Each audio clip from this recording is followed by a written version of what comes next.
अस्सलाम वालेकुम तआला वबरकातुहू।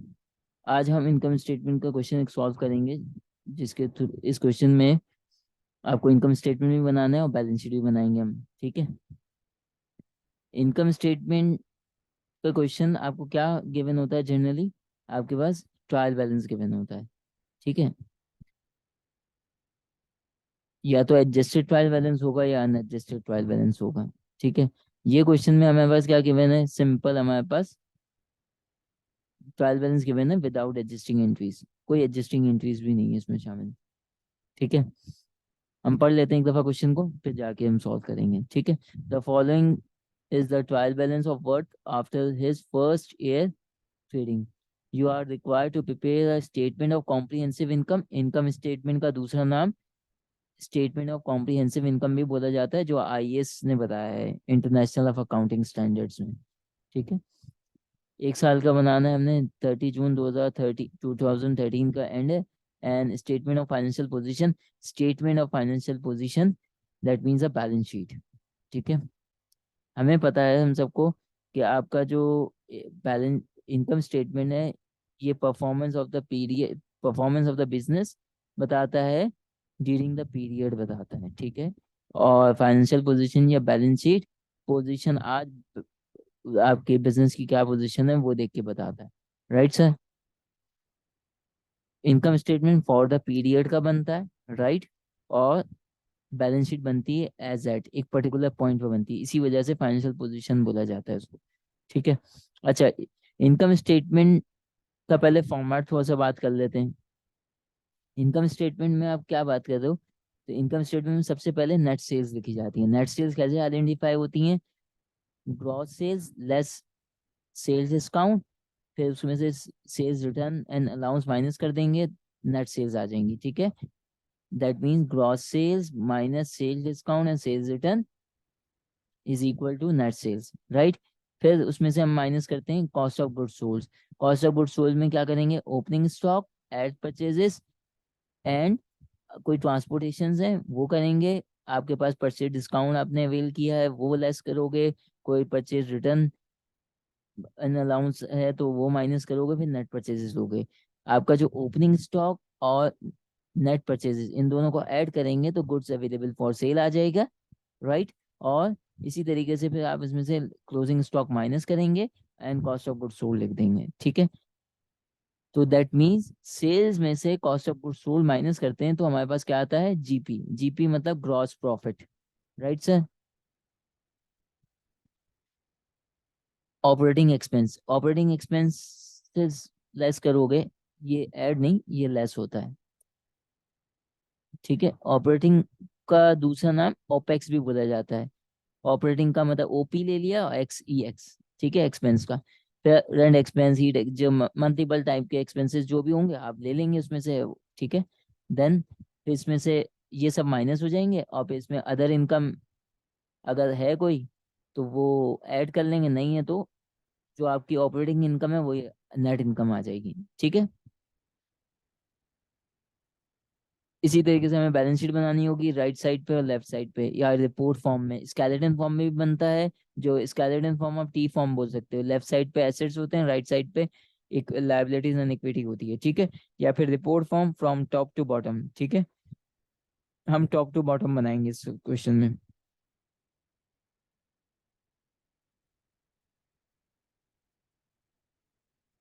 अच्छा, उससे पहले हम ये देख लेते हैं कौन से आइटम, क्योंकि ट्रायल बैलेंस में इनकम स्टेटमेंट भी शामिल होता है और इनकम स्टेटमेंट के कंपोनेंट्स भी शामिल होते हैं और बैलेंस शीट के भी कंपोनेंट शामिल होते हैं या आइटम शामिल होते हैं, राइट। मैं एक काम करता हूँ, असनी आसानी के लिए तो मैं देख लेता हूँ सबसे पहले हमारे पास कौन कौन से अकाउंट्स हैं। ठीक है। ये मैंने लिख लिए हैं। दैट मीन्स इसको कर लेते हैं ये। Sales, sir sales income statement है, बैलेंस शीट है। सर सेल्स इनकम स्टेटमेंट में है, बैलेंस शीट में, सर इनकम स्टेटमेंट का आइटम है, राइट। ये इनकम स्टेटमेंट का आइटम है, तो हमने इनकम स्टेटमेंट लिख दिया। ठीक है। बैलेंस शीट में नहीं आता। परचेजेस इनकम स्टेटमेंट इसमें नहीं आता। रेंट एक्सपेंस इनकम स्टेटमेंट में आता है, बैलेंस शीट में नहीं आता। Light and heat expense in nature है, इधर आता है, इनकम स्टेटमेंट में आता है। Salaries and wages, salaries and wages and expense, expense नहीं लिखा हुआ sir, salaries and wages expenses ही होते हैं बिजनेसेस के, रिसीव नहीं करता है ना सैलरी। इंश्योरेंस एक्सपेंस ये होता है। लैंड एंड बिल्डिंग, सर ये इनकम स्टेटमेंट नहीं, ये फिक्स एसेट है या नॉन करंट एसेट्स हैं, ये बैलेंस शीट का आइटम का है। फिक्सचर एंड फिटिंग, ये किसका आइटम है सर, ये एसेट है, एसेट। ठीक है। रिसीवेबल एसेट्स, सर ये रिसीवेबल्स, अकाउंट रिसीवेबल भी बोलते हैं इसको, ट्रेड रिसीवेबल भी बोलते हैं, अकाउंट रिसीवेबल भी बोलते हैं और ट्रेड रिसीवेबल्स भी बोलते हैं इसको। सैलरी एक्सपेंसेस, ये मिसलिनियस एक्सपेंसेस भी बोला जाता है।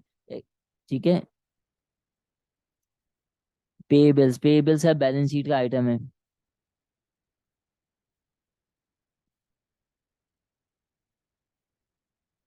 ठीक है। सर कैश, कैश जो है सर बैलेंस शीट का आइटम है। Drawing balance sheet. Motor van sir fix assets है। मोटर एक्सपेंस, सर ये मोटर एक्सपेंस जो है ना, ये इनकम स्टेटमेंट।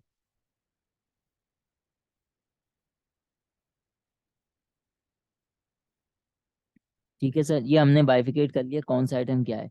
सर हमें पता है इनकम स्टेटमेंट में एक्सपेंस और रेवेन्यू आते हैं, सिर्फ इसमें आते हैं एसेट्स, लाइबिलिटीज आती हैं, और ओनर्स इक्विटी या कैपिटल आता है, बोथ आर करेक्ट। ठीक है। ये समझने के लिए 5 हेड ऑफ अकाउंट होते हैं, तो मैंने उसके हिसाब से ये 5 हेड को इस तरीके से डिवाइड भी कर दिए, इसमें 2 हेड आते हैं, इसमें 3 हेड आते हैं। ठीक है। अब आ जाए, इसको थोड़ा सा जल्दी करते हैं अब। ग्रॉस सेल्स कितनी है सर, 28,794। ठीक है, 28,794। ठीक है। ग्रॉस सेल्स हमेशा लास्ट कॉलम में लिखेंगे, राइट सर। अब इसकी कैलकुलेशन कैसे निकालोगे, नेट सेल्स, नेट सेल से पहले हमें क्या, सेल डिस्काउंट सेल रिटर्न, तो हम इस कॉलम में लिख लेंगे। इसमें इधर क्या है सर, सेल्स डिस्काउंट हमारे पास नहीं है, सेल डिस्काउंट हमारे पास नहीं है। ठीक है, हमने देख लिया सेल डिस्काउंट नहीं है, तो क्या करें सर, जीरो कर दें आप। ठीक है, टेंशन लेने की जरूरत ही नहीं है। आगे sales return allowance, sir 50 rupees दिया हुआ है, तो -50 कर देंगे। ठीक है।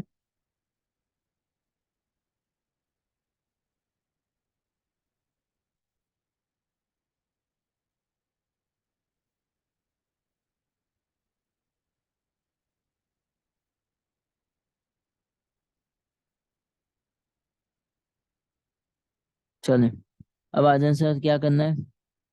नेट परचेजेस आ गए 28।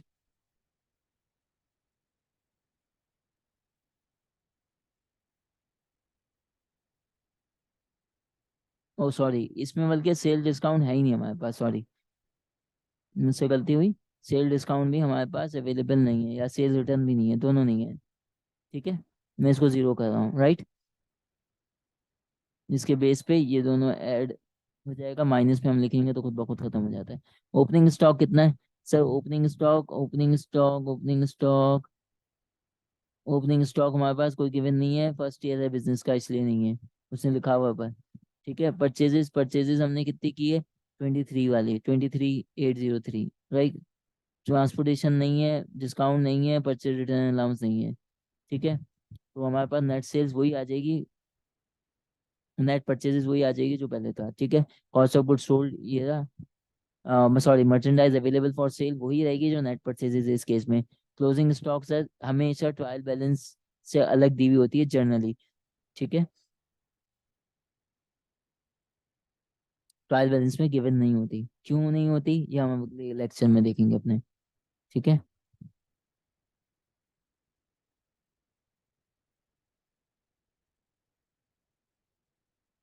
राइट सर, इन सबको ऐड कर दिया, जब भी नेट सेल्स में से cost of good sold minus करेंगे तो आपके पास जीपी आ जाएगा। इसी तरीके से रेंट एक्सपेंस कितना है, ये सब एक्सपेंसेस हमने लिख लिए। ठीक है। ये हमें पता कहाँ से लिए सर, सीधा हमने जो बाइफिकेशन की थी यहाँ से उठा के। सर ये माइनस में लिखेंगे जी, माइनस में करेंगे क्योंकि एक्सपेंसेस माइनस होते हैं। ठीक है, माइनस का ब्रैकेट का मतलब अकाउंटिंग में माइनस साइन लिखा जाता है, राइट। इन दोनों को माइनस किया तो 2090 कुछ। सर हमारे केस में अदर इनकम है नहीं सर, अगर ना हो तो ये लिखना जरूरी है सर, कुछ भी लिखने की जरूरत नहीं होती। ठीक है।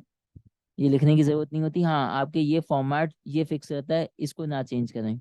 जो बिगनर्स हैं, हम सीख रहे हैं, फर्स्ट टाइम बना रहे हैं, तो इस वजह से हम हमेशा पूरा बनाएंगे, ठीक है, इसमें से कोई चीज़ मिस नहीं करेंगे। फॉर्मेट पूरा सेम टू सेम ऐसे ही कॉपी कर देंगे यहाँ तक, ठीक है। और उसके बाद जो जो आइटम होंगे उसकी अगेंस्ट में वैल्यू लिखेंगे, अदरवाइज पे जीरो कर देंगे, ठीक है। स्टैंडर्ड एक दफ़ा तुम्हें सेट हो जाएगा तो हमें परेशानी नहीं होगी, ठीक है। ये हमारी आ गई नेट इनकम, राइट। अब हम जम करते हैं किसको, बैलेंस शीट पे। हमें पता है, हमने इधर पहले ही बाइफिकेशन की हुई थी कि बैलेंस शीट के आइटम कौन से हैं और वो वाले आइटम कौन से हैं, ठीक है। मैं आसानी के लिए करता ही हूँ, मैं इसी को वहाँ पे कॉपी पेस्ट कर लेता हूँ, क्योंकि ये चीज़ तो मैं कर चुका हूँ ना already. Sir copy paste control C control V, simple, कुछ भी नहीं किया मैंने।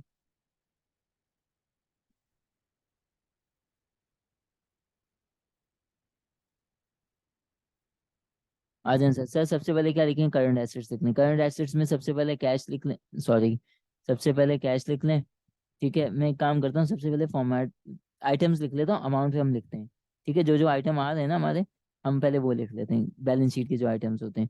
बैंक है, सर बैंक ले लिया, ठीक है। ये रहा cash at bank, balance sheet का आइटम है। एक साथ भी लिख सकते हैं, अलग अलग भी लिख सकते हैं, कोई मसला नहीं। अकाउंट रिसीवेबल, अकाउंट रिसीवेबल में से हमेशा allowance for bad debts minus होगा अगर गिवन होगा तो, ठीक है। अगर ना हो तो ऑब्वियसली हम जीरो कंसिडर करेंगे, ठीक है। नेट रिसीवेबल्स लिखे जाते हैं हमेशा बैलेंस शीट में, हमेशा बैलेंस शीट में नेट रिसीवेबल्स लिखे जाते हैं। नेट रिसीवेबल कैसे निकलते हैं, अकाउंट रिसीवेबल में से allowance for bad debts minus कर देते हैं तो नेट रिसीवेबल्स आ जाता है। Sir account for bad debts क्या होता है, ये आपके वो एस्टिमेट्स हैं जो आपके साल में पैसे आपने लोगों को वो रिसीवेबल मतलब उधार पे कुछ क्रेडिट पे गुड्स ट्रेड की थी, जिसके अगेंस्ट में पैसे रिसीव नहीं हो रहे, आपको अंदाजा है कि इतना अमाउंट रिसीव नहीं होगा, ठीक है। ये वो बताता है, राइट। इन्वेंट्री लिखेंगे, फिर फिक्स एसेट्स आ जाएंगे, land and building, fixture and fitting आ गई, मोटर वैन आ गई, ठीक है, और टोटल एसेट्स आ गए, राइट। फिर है लाइबिलिटीज, लाइबिलिटीज के बाद है अकाउंट्स पेबल हो गया, राइट। और आपका इसमें अकाउंट्स पेबल के अलावा कोई आइटम नहीं है, ठीक है। इसी तरीके से ये मैंने ये सब इस तरीके से मैंने खाली ये मैंने फॉर्मेट फिल किया है, अभी फिल नहीं किया, वैल्यूज नहीं पुट की, मैं सिर्फ वो लिखता जा रहा हूँ, ठीक है। ये हमारा लाइन वर्क पूरा हो गया विद रिस्पेक्ट टू फॉर्मेटिंग, ठीक है। सही, ये कहाँ से, ये सब यहाँ पे अवेलेबल होता है हर चीज़, लेकिन ये चीज़ फिक्स रहती है, ठीक है। ये नेट प्रॉफिट हम कहाँ से लेंगे, जो हमने अभी पीछे कैलकुलेट किया गया है, ठीक है। ड्राइंग भी हमारे पास अगर कोई होगी तो हम लेंगे, आ जाए। अब क्वेश्चन में देखते जाएंगे, वहां से वैल्यूज पुट करते जाएंगे। सर कैश कितना है हमारे पास, कैश एट बैंक 3847, ठीक है, 3847। सर कैश एट बैंक था इसलिए यहाँ पे लिखा एट, कैश एट हैंड नहीं था, इन हैंड नहीं था, ठीक है। इन हैंड नहीं था इसलिए नहीं लिखा मैंने, एट बैंक है, कैश एट बैंक लिखा है उसने, ठीक है। सर ये लिख सकते हैं कैश एट बैंक, ठीक है, ये लिख सकते हैं हम। और खाली कैश और बैंक भी लिख सकते हैं, बोथ आर करेक्ट। इसी तरीके से रिसीवेबल, रिसीवेबल रिसीवेबल कितना है सर, ये देखें 316 है, ठीक है। और बैड डेट्स कुछ भी नहीं है सर, कुछ भी नहीं है, ठीक है। बैड डेट्स हमारे क्वेश्चन में नहीं है, और ये नेट आ जाएगा, ठीक है। इसी तरीके से इन्वेंट्री एंडिंग इन्वेंट्री आती है, इसमें इन्वेंट्री एंडिंग आती है, कौन सी आती है, एंडिंग इन्वेंट्री आती है, बिगनिंग नहीं आती बैलेंस शीट में, हमेशा एंडिंग आती है, या फिर आप बोल सकते हो क्लोजिंग आती है, ठीक है। ये क्या है 416, राइट। इसी तरीके से लैंड, आप क्या कर रहे हैं, land and building, land and building कितनी है अवेलेबल, 50,000 की, ठीक है। सर इस पे डेप्रिसिएशन, लैंड पे कभी डेप्रिसिएशन नहीं लगता, हाँ बिल्डिंग पे लग सकता है और होता है बिल्डिंग पे, लैंड पे कभी डेप्रिसिएशन नहीं होता, ठीक है। ये याद रखने वाली बात है, मेन पॉइंट है, एक्सेप्शन है यूं बोले आप। इसमें हमारा डेप्रिसिएशन दिया हुआ नहीं है तो इसलिए हमने एक साथ ही लिख दिया, तो मसला नहीं है, ठीक है। वरना होता ही है, जैसे अकाउंट रिसीवेबल की लाइन आई है इसी तरीके से अलाउंस फॉर बैड डेट्स या एक्यूमुलेटेड डेप्रिसिएशन बोल सकते हो डेप्रिसिएशन के केस में, ठीक है। या अलाउंस फॉर डेप्रिसिएशन भी लोग बोलते हैं, ठीक है। सही वर्ड बैलेंस शीट में जो यूज करने के लिए वो एक्यूमुलेटेड डेप्रिसिएशन यूज करना ज्यादा बेहतर है, ठीक है। सर बैड डेट्स के लिए कोई और दूसरा नाम लेते हैं? हाँ, प्रोविजन फॉर डाउटफुल डेट्स का नाम भी दिया जाता है। ठीक है, स्टैंडर्ड्स हमें यही बताता है।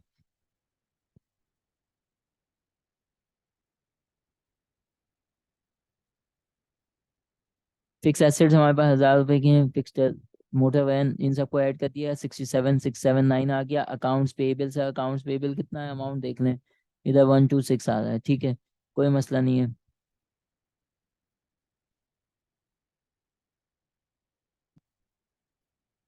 ठीक है, चलें। सर इसी तरीके से क्या है, लॉन्ग टर्म, लॉन्ग टर्म कुछ भी नहीं है हमारे केस में, इधर भी कुछ भी नहीं है। अच्छा, और क्या है, कैपिटल, सर कैपिटल कहाँ पे लिखा हुआ है, 65,900, ये यहाँ पे गिवन है सर। ठीक है, ड्राइंग नेट प्रॉफिट हमने कौन सा वाला लिया सर, ये देखिए यहाँ से लिया है, नेट प्रॉफिट हमने यहाँ से लिया है। ठीक है, ये लो, नेट प्रॉफिट हमने सर यहाँ से ले लिया है। ठीक हो गया। अब ड्राइंग, ड्राइंग भी है सर, 2400 रुपये की है, ये रही। इन सबको आप नेट कर लें सर, ये आ गया 697। सर ये क्या हुआ, ये कुछ भी नहीं हुआ, ये आपने ये कर देना है बस। ठीक है, तो खुद ब खुद सेट हो गया। या तो आप ये कर सकते हैं इस केस में, ये करना है। ठीक है, ये भी हो जाएगा। ये दोनों मैच है सर, 6769, 6769। ठीक है, thank you very much. Sir कुछ लोग बोलेंगे सर ये थाउजेंड्स में था। ठीक है, थाउजेंड्स में आप कर दें इसको, मैं इसके लिए कर दिए रहा हूँ अभी, आप ये कर लें। यूनिट्स इन थाउजेंड था ना, तो ये वाली बात आपकी यहाँ से कवर हो जाएगी। ठीक है, इसी तरीके से मैं इधर भी कर देता हूँ, अगर इधर, इधर हमने रखा है, नहीं इधर लिखे लिखा ही नहीं है तो जरूरत नहीं है, वैसे सबको पता है। ठीक है, और नहीं हो तो 1 × 1000 से कर देंगे तो सारी फिगर्स आपकी वैसी हो जाएंगी। ठीक है, थैंक यू। मीन्स ये बिल्कुल बेसिक लेवल का क्वेश्चन था जो फर्स्ट टाइम देख रहे हैं, बिल्कुल। ठीक है, थैंक यू वेरी मच।